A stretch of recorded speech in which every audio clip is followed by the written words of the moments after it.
বন্ধু, তুমি নাকি একটা মায়ের জন্য পাগল হয়ে শায়রি লেখা শুরু করে দিছ। যে একটা শায়রি শোনাও তো।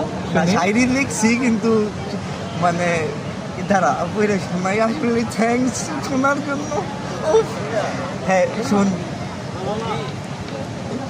সময় একদিন থেমে যাবে, স্মৃতির পাতা ঝরে যাবে, যে নাম আজ হৃদয়ে কথা কাল সেই নাম ভুলে যাবে।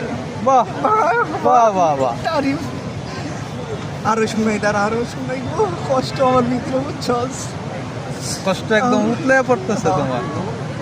হ্যাঁ আরেকটা, মনের যন্ত্রণা চোখের জলে লুকিয়ে রাখি, মুখে আমার একই হাসি, সবাই ভাবে আমি ঠিক আছি, কেউ জানে না আমি ভিতরে ভিতরে কেমন ভেঙে আছি। কেউ জানে না তোমার ভালোবাসায় আমি মরে গেছি। রিঅ্যাকশন দে। আল্লাহ।